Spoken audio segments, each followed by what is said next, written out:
আসসালামু আলাইকুম রহমতুল্লাহ বারকাতু। আমি শেলি, সিলেট টু লন্ডন পেজের পক্ষ থেকে জানাচ্ছি আপনাদের অনেক প্রীতি ও শুভেচ্ছা। আশা করি আপনারা যে যেখানে আছেন ভালো আছেন, সুস্থ আছেন আর শান্তিতে আছেন। যারা বিভিন্ন সমস্যার মধ্যে আছেন, আশা করব এবং আল্লাহ পাকের কাছে দোয়া করি যে আপনারা তাড়াতাড়ি যাতে সব ধরনের সমস্যা থেকে মুক্তি পান এবং শান্তিতে বসবাস করেন। আমার আজকের এই ভিডিওটা করা বেসিক্যালি প্রবাসীদের যে অপমান, অবজ্ঞা, অবহেলা করে যে কথাবার্তাগুলো হচ্ছে, এগুলো আর থামছে না, সেটার প্রতিবাদ স্বরূপ। তো বিষয়টি যাওয়ার আগে আমি যারা প্রবাসী আছেন, আমরা সবাই মিস করি আমাদের ফ্যামিলিকে, আমাদের মাকে।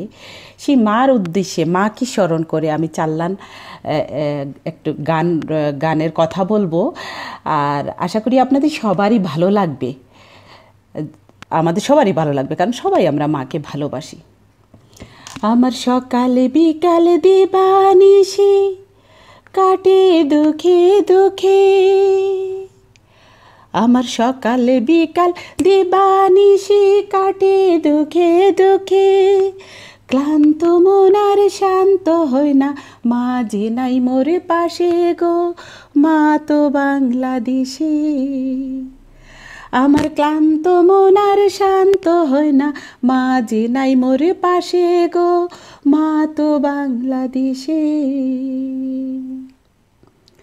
জীবনেরই প্রয়োজনে ঘূর্ণি পাখি ঘুরে ঘুরে, আকাশপথে ওড়ে ওড়ে আসিয়াছি এইখানে গো, অচিনেই দেশে।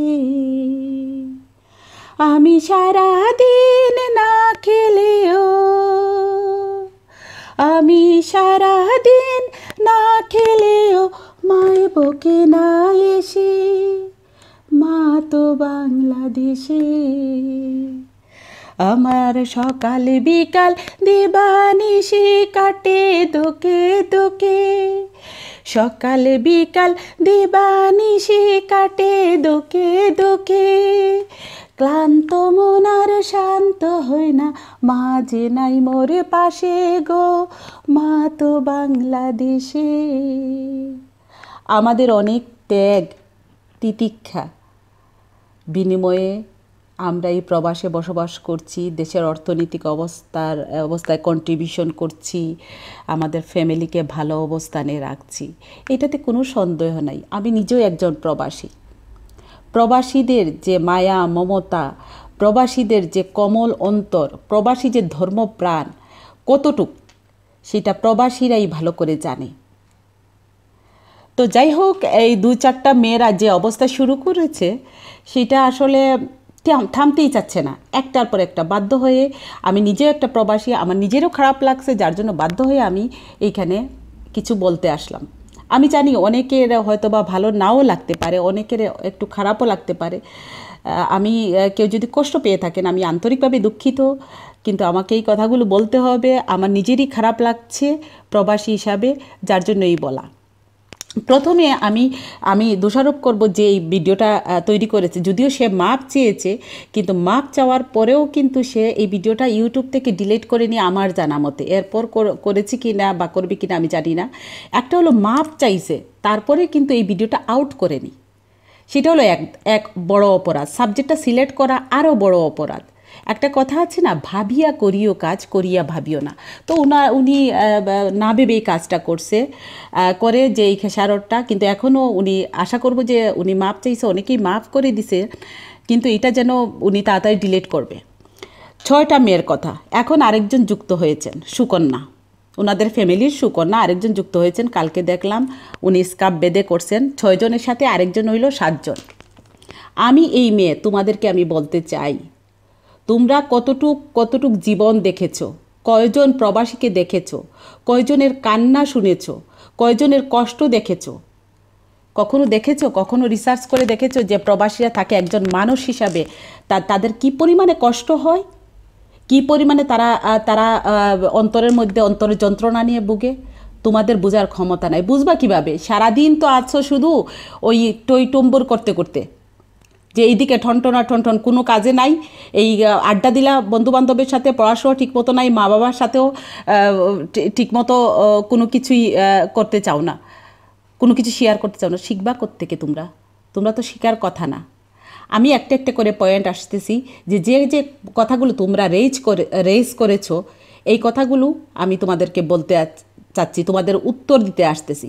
প্রবাসী নিয়ে অবমাননা, প্রবাসীরা নিয়ে অবমাননা করতে চাও তোমরা। যে প্রথম যেটা আমি বিষয়টা নিয়ে বলতে চাই, তোমরা বলতেছো যে আমরা প্রবাসীদের বিয়ে করব না, প্রবাসীরা প্রবাসে থাকে, এর জন্য আমরা বিয়ে করতে চাচ্ছি না। আমি তোমাদের বলতে চাই, আমাদের এখানে ছেলে আছে, এইভাবে কথাটা, প্রথম কথাটা তোমরা বলছো। আমি বলতে চাই যে তোমরা বাংলাদেশি, তোমাদের দেশে ছেলেরা আছে, বাংলাদেশি বলতেছো, তাহলে বাংলাদেশ কি আমাদেরকে, যারা প্রবাসী তাদেরকে ইন্টারনেট থেকে কি ডাউনলোড করে আমাদের বিদেশ পাঠাইছে, যে আমরা টাকা পয়সা সব কিছু ইনকাম করে দেশে পাঠাবো, এটা কি আমাদের ইন্টারনেট থেকে ডাউনলোড করছে? এটা কোন ধরনের কথা হইলো বেয়াদব মেয়েরা? যে আমরা আমাদের এখানে আমাদের দেশের ছেলেরা, আমরা কি দেশের ছেলেমেয়ে না আমরা যারা আছি? তারপরে আরেকটা, আমি একটু দ্রুত বলছি, আরেকটা বলছে তারা যে যোগ্য ছেলে আছে। হোয়াট ডু ইউ মিন যোগ্য? ফাজিল মেয়েরা, তোমরা কি যোগ্য বলতে কি বুঝাতে চাচ্ছ? এই যে আমরা প্রবাসে থাকি সব অযোগ্য, অকর্ম, আমরা কোনো কাজকাম করি না, আমাদের ছেলেরা কোনো কাজকাম করে না। তোমরা কি কোনো খবর রাখো? তোমরা খবর রাখবা কেন? তোমরা রমনা, তারপরে হলো যে চন্দ্রিমা উদ্যান, বসুন্ধরা সিটি, সরওয়ার্দি, ওইগুলো নিয়েই তোমরা ব্যস্ত। শাহবাগ, ওইগুলো নিয়ে ব্যস্ত। ওইখানে কি হয় এটা আমরা জানি না? তোমরা এইগুলো ইন্টারনেটের, আর প্রবাসীর, আর কে কোথায় কষ্ট করছে, এটা কিভাবে তোমরা জানবা? তোমাদের তো জানার কথা না, কারণ তোমাদের এখন তো তোমরা আছো রঙিন নিশার মধ্যে। তোমরা প্রবাসীর নিয়ে কথা বলো, প্রবাসীতে যোগ্যতা নিয়ে কথা বলো। এই প্রবাসীতে অনেক আছে, অনেক ছেলে মেয়ে আছে যারা দেশের ফ্ল্যাগকে একদম বাংলাদেশের মুখ উজ্জ্বল করছে। অনেক ভালো ভালো পজিশন, অনেক উচ্চশিক্ষিত মানুষ আছে। আর এছাড়াও সবচেয়ে বড় বাংলাদেশের যদি করে থাকে কন্ট্রিবিউশন, সেটা হলো আমাদের লেবার যারা কাজ করতেছেন, মাথার ঘাম পায়ে ফেলে প্রচণ্ড গরমে ঠান্ডায় ওনারা কোনো পরোয়া না করে উনি কামাচ্ছে, নিজের সুখ আনন্দ, নিজের স্বাচ্ছন্দ্য সব কিছু ভুলে। এমনকি টাকা আছে, খাওয়াটা পর্যন্ত করতে পারেন না সময়ের অভাবে, বা চান্স সেভ করে দেশে পাঠায়। কার জন্য এই এতগুলো কষ্ট? কার জন্য করছেন? মার জন্য, বাবার জন্য, ভাইয়ের জন্য, বোনের জন্য, বউয়ের জন্য, বা কেউ করলে স্বামীর জন্য, বাচ্চাদের জন্য, কেউ বিপদে পড়লে তাকে সাহায্যের জন্য, সমাজের জন্য, আর সর্বোপরি দেশের জন্য। আজকে যদি এখান থেকে টাকা পাঠায় আর ওইখানে দেশে খরচ করে, এই টাকাটা কোথায় খরচ হয়? বাংলাদেশে খরচ হয়। কোথায় কন্ট্রিবিউট করে? ইকোনমি, অর্থনীতিকে কন্ট্রিবিউট করে বিদেশির পয়সা। বিদেশি যদি পয়সা না হইতো, তোমাদের দেশে কি অবস্থা হইতো, এটা হিসাব আছে? এখানে কোনো রাজনীতি বা এইটা সেটা না, কিন্তু প্রবাসীদের টাকায় দেশে কতটুকু হেল্প হচ্ছে, যারা অর্থ মন্ত্রণালয়ে আছেন, যারা দেশ চালান, তারা ঠিকই জানেন। তোমাদের মতো লোকের জানার কথা না, তোমরা জানোও না, জানতে চাও না। জানবা কিভাবে? তোমাদের মধ্যে কি মানুষত্ব আছে? পশুও তোমাদের কাছে লজ্জা পাবে। তুমি যোগ্যতা অযোগ্যতা নিয়ে কথা বলো। যোগ্যতা কি? যোগ্যতা তোমার আছে? তোমাদের কি যোগ্যতা আছে? নিজে আগে যোগ্য হও, যোগ্য হওয়ার পরে অন্যজনকে যোগ্যতা নিয়ে জাজ করো। তোমার নিজেরই কিছু নাই, তুমি যোগ্যতা জাজ করতে যাও অন্য ছেলেদের। তারপরে আরেকটা বলছো তুমি যে ছেলেরা HIV এইডসের কথা। তুমি HIV এইডসের কথাটা, এটা বলতে তোমার লজ্জা লাগে না? কোনো কিছু না জেনে বলায় তোমার লজ্জা লাগে না? ওই বেয়াদব মেয়েরা, HIV এইডস, STD এইসব সম্পর্কে তুমি কি জানো? HIV এইডস 1989 সালে বাংলাদেশে প্রথম এটা রিসার্চ করে পাওয়া গেছে। এই খবর কি তোমার আছে? জিজ্ঞেস করলে তো, বম মারলেই তো মুখে দিয়ে কোনো ইনফরমেশন বের হবে না। এরপর থেকে যে শুরু হচ্ছে, এখন পর্যন্ত এটা চলছে, এবং বাংলাদেশের মানুষ অসচেতন না, যার জন্য এইটা খুব দ্রুতভাবে ছড়াচ্ছে। তুমি ফরেন ছেলেদের বলো যে তারা HIV AIDS, STD, reproductive health, কি কসু বুঝো তুমি? কি বুঝো? এই যে UNDP, ইউনাইটেড নেশন, UNFPA, খেয়ার, এইগুলি যে ইন্টারন্যাশনাল অর্গানাইজেশন, লোকাল অনেক অর্গানাইজেশন মিলে যে কাউন্সিলিং করছে বিভিন্ন জায়গায়, মসজিদে, মন্দিরে, বিভিন্ন মিটিংয়ে, মাইকিংয়ের মাধ্যমে, পোস্টারের মাধ্যমে যে এত লাখ লাখ টাকা খরচ করে, lakh lakh man power invest করে যে এখানে যে এই কাজগুলো করছে, কিসের জন্য করছে? অ্যাওয়ারনেসের জন্য। কেন করছে? কারণ হলো বাংলাদেশের মানুষ এই ইনফরমেশন সম্পর্কে, সব মানুষ, সাধারণ মানুষগুলো সচেতন না। এর জন্য তুমি তো একজন শিক্ষিত, তোমরা শিক্ষিত মানুষ হয়ে তোমরা পড়াশোনা নিশ্চয়ই কলেজে করতেছো, ইউনিভার্সিটিতে করছো। এটা শুধু খাতাপত্রে শিক্ষা? এগুলো রিপোর্ট পড়ছো কখনো? বছর বছর এগুলো রিপোর্ট হয়, এগুলো ইন্টারনেটে দিতে থাকে। ইন্টারনেটে এগুলো দেখবা কেন? ইন্টারনেট খুললেই তো শুধু ফষ্টি নষ্টির হিসাব, কে কাকে চ্যাটিং করতা, কারে স্ক্রিনশট দিতা, কারে কী করতা, এইগুলো নিয়ে ব্যস্ততা। তো ইন্টারনেটে এইগুলো রিপোর্ট পড়ে দেখো না কী অবস্থা বাংলাদেশে, স্বাস্থ্য অবস্থা কী, তারপরে কথা বলতে আসো। আগে জানো, তারপরে কথা বলতে আসো। আমি নিজে 99 সালে কেয়ারের তরফ থেকে রিপ্রোডাক্টিভ হেলথের উপর কাজ করেছি। কাউন্সিলিংয়ের আমি ট্রেনার ছিলাম। 99-তে। তখন তোমরা অনেকেই মাটির সাথে কথা বলছো অথবা দুনিয়াতেই আসনি। ওই সময় ট্রেনিং দেওয়া হয়েছে 99-তে। আমি নিজে ট্রেনার ছিলাম। তুমি HIV/AIDS ফরেন ছেলেদের শিখাও। ফরেন ছেলেরা যতটুক, দেশের ছেলেও আছে, আমি দেশের ছেলেদের অবহেলা করছি না বা কোনো ইনসাল্টিং বলছি না, আমি যথেষ্ট রেসপেক্ট করি। কিন্তু আমি যেটা দেখছি, আমি দেশেও ছিলাম, এখানেও দেখছি যে ফরেন ছেলেরা বেশি আল্লাহভক্ত হয়, বেশি বিবেকের কাছে দায়বদ্ধ হয়, বেশি তারা নিজেকে ইমানদার, নিজের ক্যারেক্টার সম্পর্কে খুবই সচেতন। এইটা দুই একজন যে হতে পারে, এইটা দুই একজনের হিসাবে ধরা যায় না। লাখে যদি একজন হয়, এইটা কাউন্টিংয়ের বিষয় হয় না। লাখে একটা হইলে এইটা কাউন্টিংয়ের বিষয় হয় না। বিদেশি ছেলেরা কিসের জন্য আল্লাহভক্ত হয়? শোন, দুইটা কারণে তারা নিজেরা সবসময় সচেতন। সবসময় নাম্বার 1, বিদেশ বাড়িতে থাকে, তাদের দেখার কেউ নাই একমাত্র উপরওয়ালা ছাড়া, আল্লাহ ছাড়া দেখার কেউ নাই। যার জন্য তারা সব সময়, সব ক্ষেত্রে, মা ভাই বোন সব ছেড়ে আসছে। এর জন্য সব কিছু সময় আল্লাহকে ভয় করে এবং নামাজ এবাদত বন্দেগি করে। তুমি কি দেখছো? এত কষ্ট করার পরেও তারা রোজা ছাড়ে না, মাথার গাম পায়ে ফেলে রোজা ছাড়ে না। আমি নিজে তার সাক্ষী। আমি নিজেও করি এবং আমি নিজেও সাক্ষী। দুই একজনের হিসাব দিয়ে তুমি করবে না। তোমার সাথে যাদের পরিচয় হয়েছে, যদি পরিচয় হয়ে থাকে, এরা ওই তোমার টাইপের, তোমার মতো। এর জন্যই ওদের কাছ থেকে তুমি ওইটাই শুনছো, ওই যে জাত সিটে তুমি ওইভাবে চিনছো ফরেনার এরকম দুই একজন, আর তোমার কাছে ওইটাই ঢুকে গেছে। তারপরে হলো একটা কারণ হলো যে কেউ দেখার নাই, এর জন্য। 2 নম্বর কারণ হলো দেশে তারা মা বাবা ভাই বোন সবাইকে রেখে আসছে। এখন কোনো কিছু যদি দেশে হয় তাহলে আল্লাহ রক্ষা করতো, বা তাদের চিন্তায় সব সময় পেরেশান থাকে। এই দুইটা কারণ নিজেদেরকে তারা সব কিছু থেকে নিজেকে একদম গুটিয়ে রাখে। তুমি শিখাও যে ফরেন যারা থাকে তাদের ক্যারেক্টার ঠিক না, তারা ওইটা করে সেইটা করে, সুন্দর ড্রেস আপ পরে মেয়েদের বক্ত। এই ফাজিল মেয়ে, তোদেরকে আমি বলি, যদি তারা এই রঙিন চশমা নিয়ে এই দেশের মেয়েদের পিছনে ঘুরতো আর এইদের মেয়েদের পছন্দ করতো, তাহলে এই পাসপোর্ট নিয়ে এই ইউরোপ, আমেরিকা বা বিভিন্ন দেশের পাসপোর্ট নিয়ে কাজ করে এইখানে বিয়ে না করে দেশে গিয়ে কেন দেশি মেয়ে বিয়ে করে? মেয়েরা এইখানে কাজ করে পাসপোর্ট নিয়ে কেন দেশে গিয়ে দেশি ছেলেদের বিয়ে করে? কেন করে? 2টা কারণ। এটারও 2টা কারণ, যে দেশের অর্থনৈতিক অবস্থা ভালো হবে, আর দেশি ছেলে আমার নিজেদের বাংলাদেশি। এখন যদি প্রশ্ন করিস যে আমার তো ওইখানে তো দেশের ছেলে আছে, হ্যাঁ দেশের ছেলে আছে এখানে, এরা গিয়ে বউ নিয়ে আসে, আর মেয়েরা গিয়ে স্বামী নিয়ে আসে। তুমি বিদেশি ছেলেদেরকে বলো যে বিদেশি ছেলেরা খারাপ। দেশের ছেলে খারাপ না, দেশের ছেলে ভালো। এটা তোমার ব্যক্তিগত মতামত, তুমি করতে পারো তোমার দেশে।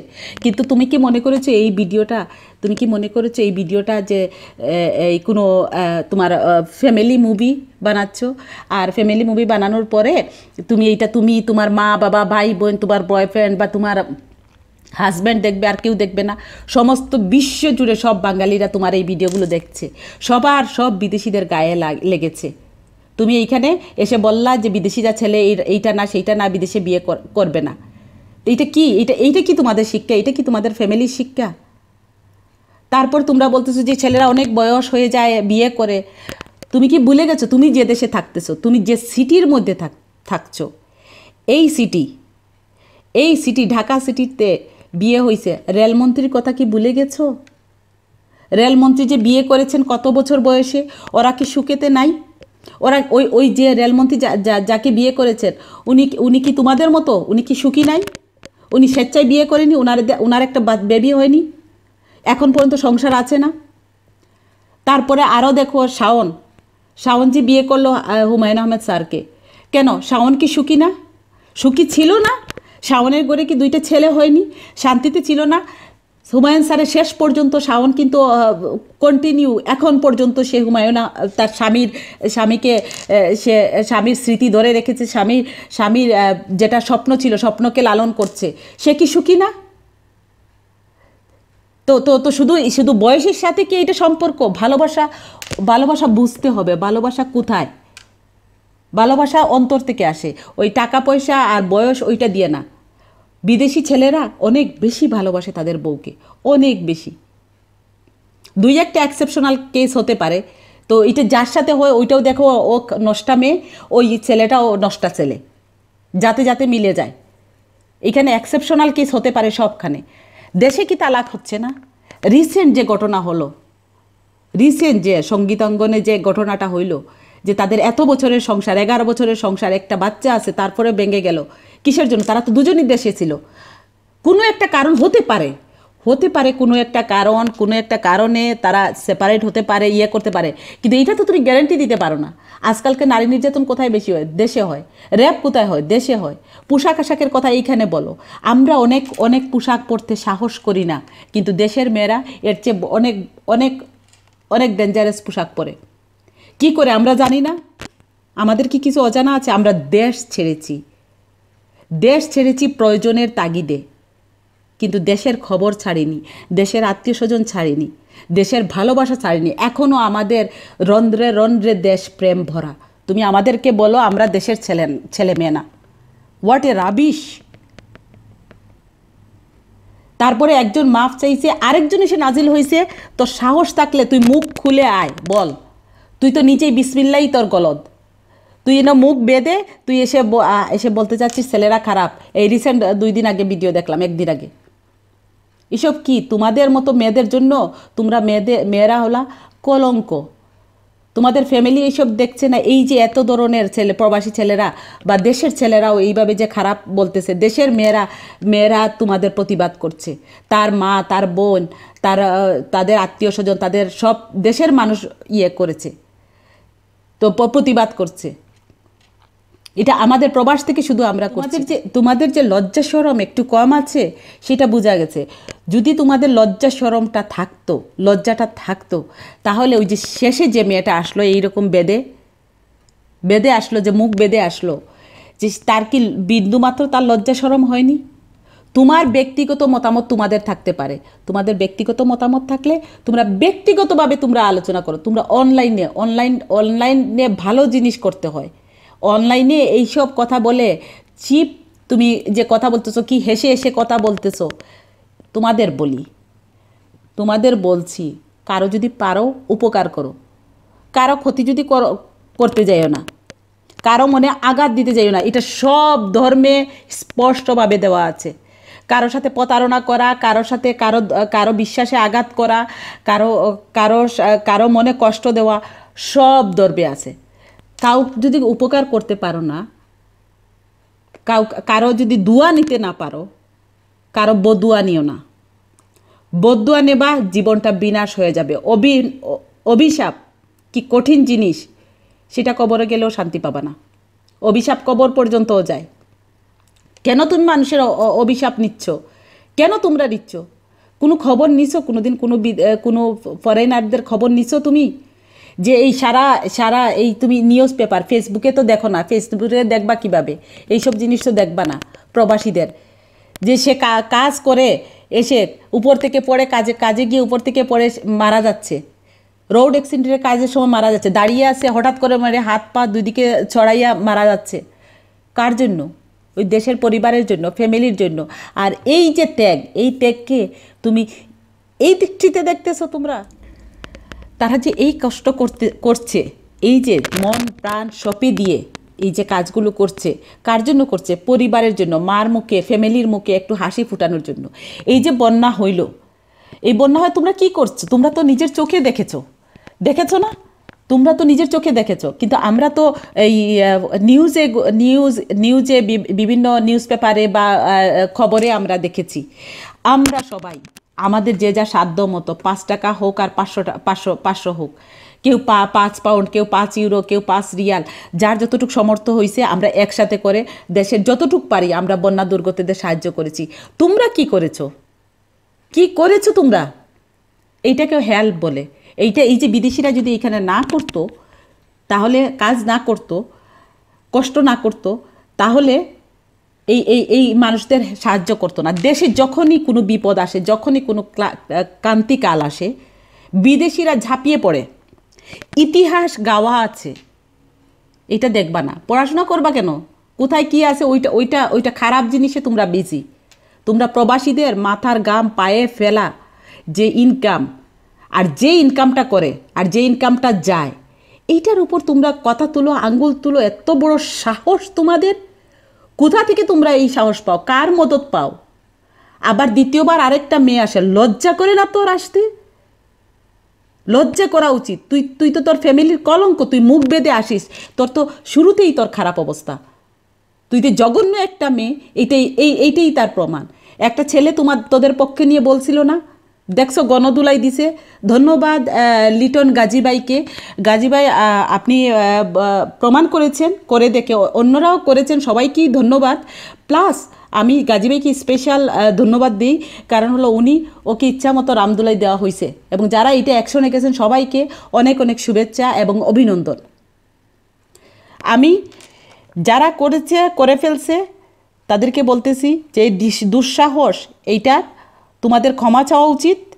আর যারা এই ধরনের ভবিষ্যতে প্রবাসীদের উপর কোনো কথা বলবেন, প্রবাসীকে যখন কোনো কটাক্ষ বিদ্রূপ করবেন, এইটা প্রবাসীরা কখনো সহ্য করবে না। প্রবাসীরা এইটা তিল তিল করে করে বদলা নেবে। প্রথমে একজন একটা জেলা নিয়ে করলো, আর এইখান থেকে কি তোমরা উৎসাহ পাইছো? একজন করলো একটা জেলা নিয়ে, এত ঝামেলা হয়ে গেল। এখন পুরো দেশের প্রবাসীকে নিয়ে এইখানে তুমি কাকে তোমরা কাছে পাবা? পুরো দেশের কেউ না কেউ, কোনো না কোনো জেলার, কোনো না কোনো গ্রামের কেউ না কেউ, কোনো না কোনো এলাকার কেউ না কেউ প্রবাসী আছে। এই পুরো প্রবাসীদের নিয়ে তোমরা ইনসাল্ট করার সাহস কই থেকে পাও? কোথায় থেকে পাও? তোদেরকে খুঁজে বের করা কি খুব কঠিন? আমাদের খুঁজে বের করা লাগবে না প্রবাসীদের, তোদের পাশের বাসায় তোদেরকে খুঁজে বের করবে, তোদের জিনা হারাম হয়ে যাবে। আর তোদের ভবিষ্যৎ, তোদের মতো মেয়েদের কোনো ভালো ফ্যামিলি বা কোনো ভালো ফ্যামিলির ছেলে অ্যাকসেপ্ট করবে না। হ্যাঁ, করবে ওই ফ্যামিলি, যে ফ্যামিলি তোর মতো নোংরা, যে ফ্যামিলির ছেলে তোদের মতো ওই তারাই তোকে নিয়ে মুকুট বানায় রাখবে। নর্মাল কোনো ভালো ফ্যামিলির ছেলেরা তোদেরকে নেবে না। তোরা তো সাইনবোর্ড হয়ে গেছিস 6টা, আর সাথে আরেকটা, এই 7টা তোমরা সাইনবোর্ড হয়ে গেছো। তো এইগুলো খুবই জঘন্য কাজ। ভালো কিছু করো, জীবন এখনো পড়ে আছে, তোমাদের জিন্দেগি শুরু হচ্ছে মাত্র। আর তুমি অন্যের জনের কথা, একজন লাস্টে দিয়ে বললা যে বিদেশিদের বিয়ে করার দরকার নাই। আরে ফাজিল, বিদেশিদের বিয়ে করার দরকার নাই মানে কি? বিদেশিরা বিয়ে করবে না? মাথার ঘাম পায়ে ফেলতেছে কি এইভাবেই জিন্দেগি চলে যাবে? এত বড় সাহস পাও কোত্থেকে তোমরা? এখনো সময় আছে, ঠিক হয়ে যাও, নাহলে জিন্দেগিতে পাউডারও খুঁজে পাওয়া যাবে না। তোমাদের উপর যদি অ্যাকশনে যায়, আমরা প্রবাসী যাওয়া লাগবে না, পাউডারও তোমাদের খুঁজে পাওয়া যাবে না। আর আমি এইসব মেয়েদের ফ্যামিলিকে বলবো যে আপনারা প্লিজ আপনাদের ছেলে মেয়েদের একটু কন্ট্রোল করেন, একটু ফলো আপ করেন। আপনাদের অনেক রিকোয়েস্ট করি, আপনাদের যারা গার্জেন আছে, আমরা যারা গার্জেন আছি, আমরা যেন প্লিজ আমাদের বাচ্চা কাচ্চা, ভাই বাতিজা সবাইকে যেন আমরা একটু ফলো আপ করি। একবার যদি নষ্ট হয়ে যায়, একবার যদি কলঙ্কের সাইনবোর্ড লেগে যায়, একবার যদি নষ্ট হয়ে যায়, এটা আর ফেরত আসবে না। একটা কথা আছে যে মানুষ নষ্ট হয় মূলে, আর তেঁতুল নষ্ট হয় ফুলে। যখন তেঁতুলের ফুল হয় তখন কিন্তু তেঁতুল বাঁকা হয়, এরপরে কিন্তু আর বাঁকা হয় না। আর মানুষটা যখন ছোটো, এই যে 15 থেকে 20 বছর, 12 থেকে 20 বছর, এই সময়টা মারাত্মক। আপনারা প্লিজ আপনাদের ছেলে মেয়েদের একটু কন্ট্রোল করেন। এই এই এইগুলো এইভাবে চললে আপনাদের নিজেদেরও, কারণ আপনার এই মেয়ে, আপনার এই ছেলেকে কেউ না কেউ চিনে, অবশ্যই কেউ না কেউ চেনে। তো চিনবে যখন, আপনার মুখ উজ্জ্বল হবে না, বরঞ্চ লজ্জা। এই যে এই মেয়েগুলোর এইগুলো হচ্ছে, আপনি কীভাবে মুখ দেখাবেন সমাজের চোখে, আপনার আত্মীয় স্বজনের চোখে। তো এগুলো প্লিজ আপনারা একটু খেয়াল করবেন। আপনাদের প্রতি আমাদের গার্জেনদের রিকোয়েস্ট রইল। আর যাই হোক, আমি প্রবাসী ভাইদের বলি, ভাই, আর আমরা যারা আছি প্রবাসী, আমরা অনেক কষ্ট করি, আমরা অনেক শ্রমের বিনিময়ে আমরা আমাদের ফ্যামিলির মুখে হাসি ফুটাই। আমরা আমাদের ভবিষ্যতের জন্য এইসব ঠুনকো কথাবার্তা শুনে এটা মন খারাপ করবেন না প্লিজ আপনারা। আমরা সবাই মন খারাপ করব না, আমরা মন খারাপ করব না। এইটা দুই চারজনে এইরকম নোংরা, এটা থাকবেই। এটা সমাজের, এরা আবর্জনা, সমাজের এরা সমাজের কলঙ্ক। এবং এদের ফ্যামিলিও এদেরকে গাইড করে না, এদের ফ্যামিলির গাইডের অভাব। আমি জানি না কোন ফ্যামিলি থেকে এরা আসছেন। নিশ্চয়ই ফ্যামিলি যদি ভালো হয়ে থাকে তাহলে এইটা হয়তোবা ওনারা পারেননি, ওনাদের ব্যর্থতা। ওনারা জন্মদান করেছেন কিন্তু মানুষ করেননি, ছেলে মেয়েদের অমানুষ বানিয়েছেন। তো সেই ক্ষেত্রে এইসব কথা শুনে, অমানুষদের দুই চারজনের কথা শুনে আমরা মন খারাপ করব না যারা প্রবাসী আছি। আমরা জানি আমাদের এই মাথার ঘাম পায়ে ফেলে, এই যে আমাদের যে ত্যাগ, আমরা যে খেয়ে না খেয়ে আমরা পয়সা ইনকাম করছি এবং টাকা ইনকাম করে দেশে পাঠাচ্ছি, দেশের আমাদের যে পরিবারের, আমাদের যে আশপাশ, আমাদের সমাজের যে হাসি ফুটছে, এইটি আমাদের বড় প্রাপ্তি। এইটাই আমরা কতটুকু দেশপ্রেম আমরা জানি, দেশবাসী জানে। প্রত্যেকটা জায়গায় লোকজন, আমাদের বিদেশিদের যারা আমাদের কষ্ট করি এখানে, সবার ভালোবাসা আমাদের সাথে আছে। এইটা নিয়ে আপনারা মন খারাপ করবেন না। ওইগুলো আসবে যাবে, এইভাবে ফু দিয়ে উড়িয়ে দিবেন। এইগুলোকে মাথায় রাখার দরকার নাই। আর এইগুলোর তো একটার পর একটা অ্যাকশন হয়েই যাবে। আমরা আমাদের মতো থাকবো। আমরা যারা প্রবাসী আছি, আমরা বাঁচতে হবে আমাদের জন্য। কারণ যদি আমরা বাঁচি তাহলে আমাদের পরিবারের মুখে হাসি ফুটবে। প্লিজ আমরা সবাই, আমি এবং আপনারা সবাই নিজের প্রতি যত্ন রাখবেন, নিজের সময় মতো খাবেন। ঠিক আছে, সব কিছুই সেভ করছেন, কিন্তু তারপরেও কিন্তু আপনি যদি বাঁচেন তাহলে আপনার ফ্যামিলির মুখে হাসি ফুটবে। আমি যদি বাঁচি আমার ফ্যামিলির মুখে হাসি ফুটবে, তারপরে দেশ। প্রথমে ফ্যামিলি। নিজের দিকে যত্ন রাখবেন, খেয়াল রাখবেন। সবাই ভালো থাকেন, অনেক অনেক ভালো। সিলেট টু লন্ডন পেজের সাথে থাকেন। দেখা হবে। আসসালামু আলাইকুম।